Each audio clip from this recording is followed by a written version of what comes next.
Je vais vous raconter une histoire heureuse. Pas une histoire de bonheur, malheureusement, vous allez comprendre. Une histoire heureuse. Et je sais que cette histoire heureuse, comparée à celle de M. Gobitz, est douloureuse, même pour lui, même pour ceux qui sont revenus. Il se trouve que je suis né 8 mois avant Clément Lévy, à Blois. Comprenant très rapidement le danger qui plane sur eux, la mère d'Alain André décide de le placer en nourrice. Après quelques pérégrinations, elle trouve sur le pas de la porte de l'épicerie qui existait encore à l'époque une jeune fille de 15 ans, née en 25, qui s'appelait André Breton, Bernadette André Breton, et qui lui dit « Maman, on pourrait sans doute faire ça ».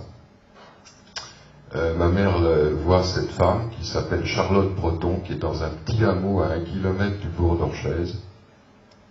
Et détail non négligeable, retenez-le bien, sans eau courante, sans électricité, au bout d'une petite route qui n'était pas encore goudronnée, c'est-à-dire très loin de la civilisation de communication que nous connaissons aujourd'hui. Et pourtant, ils savent très tôt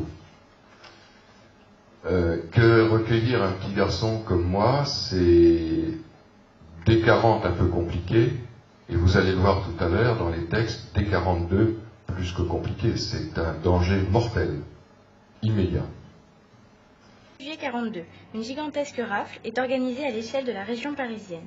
La mère d'Alain se sent prise au piège d'un Paris qui grouille de policiers et de gendarmes français, obéissant aux ordres allemands, internant les Juifs au Vélodrome d'Hiver, avant leur déportation vers l'Est.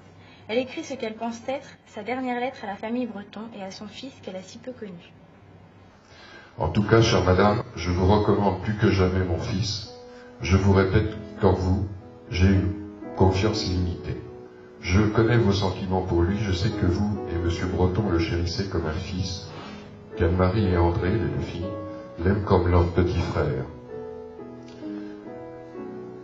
Je n'observe des projets, traqués comme nous le sommes, je suis sans moyen de défense depuis une semaine.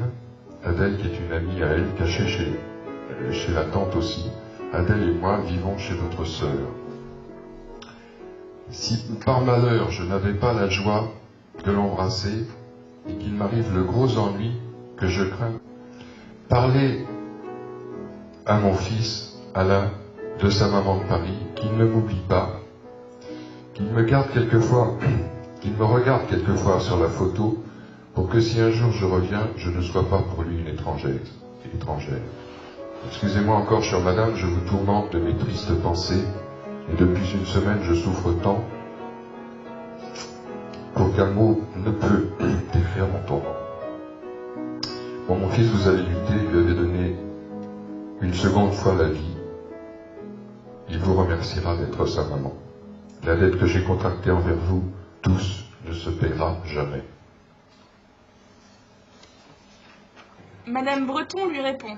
Quoi qu'il arrive, nous garderons Alain avec nous. Ne pensez qu'à votre sécurité et ne vous tourmentez pas outre mesure. Écoutez bien ça maintenant. Elle est au bout d'un chemin, sans électricité, sans eau, cultivée par ailleurs. Mais elle écrit.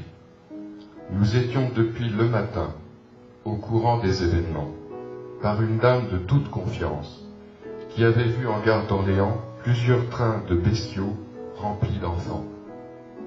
Et Madame Viguier, c'est une voisine que j'ai connue plus tard, recevant une lettre de son mari qui lui raconte avoir vu le pénible cortège et qui avouait l'émotion qui l'étreignait, lui et tous les assistants.